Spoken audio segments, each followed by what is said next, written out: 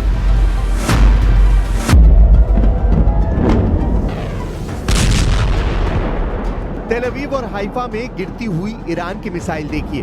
13 जून को तेहरान पर इजराइल के हमले के बाद शुरू हुई इस जंग में ईरान ने इजराइल पर 600 मिसाइल दागी थी। इजराइल के कई शहरों का यही हाल हुआ था। फिर 12 दिन बाद अमेरिका के दखल से ईरान और इजराइल के बीच युद्ध विराम हुआ। क्या कतर ऐसा ही जवाब देने की ताकत रखता है? आर्थिक रूप से सबसे मजबूत अरब देश कहा जाने वाला कतर है तो बहुत छोटा सा मुल्क, लेकिन हथियारों के मामले में ये सबसे बेहतरीन वेपन सिस्टम से लैस है। कतर के पास 36 रफाल फाइटर जेट हैं। कतर के पास 24 यूरोफाइटर टाइफून जेट हैं। कतर के पास 37 F-15 ईगल लड़ाकू विमान भी हैं। और ये ताकत कतर को अरब देशों में सबसे मजबूत एयरफोर्स भी बनाती है। लेकिन सवाल वही है कि क्या कतर इजराइल को जवाब देगा या फिर वो शुरुआती रिएक्शन के बाद खामोश बैठ जाएगा? At noon today, I convened the heads of Israel's security organizations and authorized a surgical precision strike on the terrorist chiefs of Hamas. These are the same terrorist chiefs who planned, launched, and celebrated the horrific massacres of October 7th. सवाल ये भी है कि क्या Qatar में सबसे बड़ा military base रखने वाले अमेरिका को इस हमले के बारे में पता था? सबसे पहले डोनाल्ड ट्रंप से समझिए कि अमेरिका इस हमले को कैसे देखता है। Well, I'm not thrilled. I'm not thrilled about it. I don't have to do that. I'm not thrilled about the whole situation. It's not a good situation. But I will say this: we want the hostages back, but we are not thrilled about the way that went down today. I'll be giving a full statement tomorrow, but I would tell you this: I was very unhappy about it. Very unhappy about every aspect, and we got to get the hostages back. But I was very unhappy about the way that went down.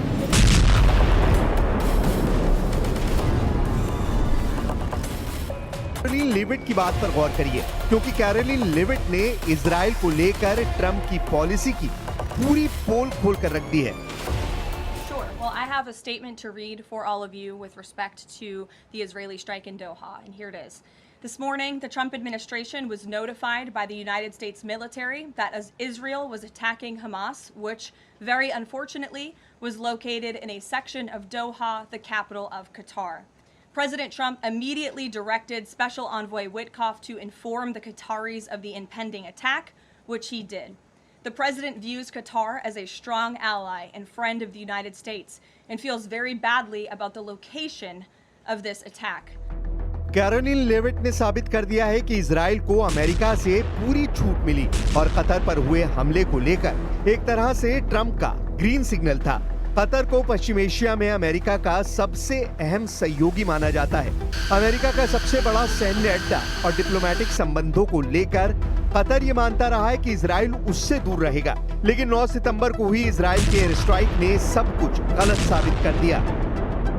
अब या तो Trump झूठ बोल रहे हैं या उनकी प्रवक्ता कैरोलिन लेविट, दोनों की बातों को लेकर कतर उलझन में पड़ गया है, क्योंकि कतर के प्रधानमंत्री का दावा है कि इजराइल के हमले के 10 मिनट बाद ही ट्रंप की कतर के अमीर से बात हुई थी और उन्होंने हमले की निंदा की थी। The attack happened at 3:46. The first call we had from an American official was at 3:56, which is 10 minutes after the attack. And after that, President Trump has spoken with His Highness the Emir.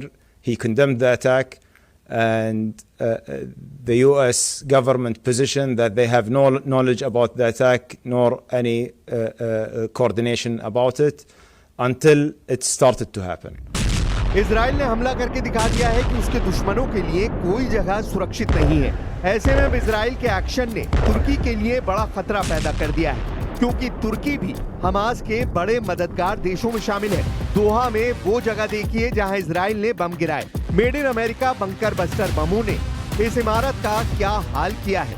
यहीं पर Hamas के वो अधिकारी थे जो Qatar में गजा युद्ध विराम पर डील के लिए बात कर रहे थे। एक बार फिर सवाल कि ईरान, यमन और लेबनान से लड़ने के बाद अब इजराइल के टारगेट पर पूरा अरब वर्ल्ड आ गया है और अब इस युद्ध में बाकी अरब देश भी कूदेंगे, क्योंकि सऊदी अरब ने भी कह दिया है कि वो कतर के साथ खड़ा है और कतर के लिए वो अपनी पूरी ताकत का इस्तेमाल करेगा। इजराइल ने वहां हमला किया है जो सबसे अमीर अरब देश है, जो सबसे प्रभावशाली अरब देश है, जो गैस उत्पादन में बड़ा खिलाड़ी है और फुटबॉल वर्ल्ड कप की मेजबानी के बाद पूरी दुनिया में अपने इंफ्रास्ट्रक्चर का लोहा मनवा चुका है। इस चमक धमक और पावरफुल डिप्लोमेसी को इजराइल के हमले ने बड़ी चोट दी है। यह अरब के गुरूर को चकनाचूर करने जैसा है। इसलिए पूरा अरब वर्ल्ड नाम के लिए ही सही इस वक्त कतर के साथ शाना बशाना खड़ा नजर आ रहा है। सऊदी अरब ने कहा है कि इजराइल को बहुत ही खतरनाक अंजाम भुगतना पड़ेगा, क्योंकि इजराइल ने अंतर्राष्ट्रीय कानून तोड़ने की हर हद पार कर दी है। इससे पूरे पश्चिम एशिया की सुरक्षा को खतरा पैदा हो गया है। ऐसे में साफ लग रहा है कि इजराइल और सऊदी अरब के बीच अब्राहम एकॉर्ड की सभी उम्मीदें खत्म हो सकती हैं, जबकि सऊदी अरब के क्राउन प्रिंस मोहम्मद बिन सलमान कह चुके हैं कि इजराइल के साथ तब तक कोई बातचीत नहीं होगी जब तक गजा में युद्ध खत्म नहीं हो जाता। लेकिन अब कतर में धमाकों ने रियाद में सबको अलर्ट कर दिया है। लेकिन इजराइल के साथ अब्राहम एकॉर्ड वाली संधि करने वाले यूएई ने भी इजराइल की आलोचना की है। संयुक्त अरब अमीरात ने कहा है कि वो कतर के साथ खड़ा है। इजराइल के हमले को यूएई ने विश्वासघाती बताया है। कुवैत ने भी कहा कि कतर पर इजराइल का हमला अंतर्राष्ट्रीय कानून की धज्जियां उड़ाने जैसा है और इससे पूरे पश्चिम एशिया में आग लग सकती है। जॉर्डन, जिसके साथ इजराइल के डिप्लोमेटिक रिश्ते हैं, उसने भी कहा कि वो कतर के साथ खड़ा है और कतर जो भी कदम उठाएगा वो उसका समर्थन करेगा। कतर को बड़ा साथ चीन से भी मिला है। चीन ने साफ साफ कहा है कि कतर पर हमला करके इजराइल ने बहुत बड़ी गलती की है। 我们对有关报道深表关切。以色列空袭卡塔尔首都多哈哈马斯目标的行为，严重侵犯卡塔尔领土主权和国家安全，加剧地区紧张局势。这同有关域外国家在中东问题上立场长期严重失衡脱不开关系。 इसमें कोई शक नहीं कि कतर में धमाकों वाले मिशन को अंजाम देकर इजराइल ने पूरे अरब वर्ल्ड की एकजुटता को टेस्ट कर लिया है।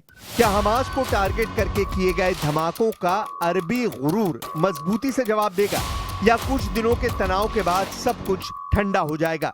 कतर पर इजराइल का हमला इसलिए पूरे अरब वर्ल्ड का बहुत बड़ा इम्तिहान है क्योंकि ऐसे ही हमले के बाद ईरान ने इजराइल के खिलाफ ऑपरेशन ट्रू प्रॉमिस चलाया था।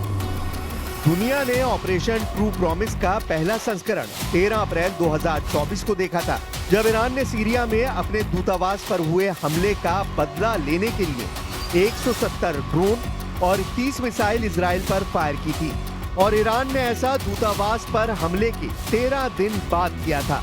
इसके बाद ऑपरेशन ट्रू प्रॉमिस का दूसरा पार्ट 1 अक्टूबर 2024 को देखा गया, जब ईरान ने हमास चीफ इस्माइल हानिया और हिजबुल्लाह चीफ हसन नसरल्लाह के मर्डर का बदला लिया।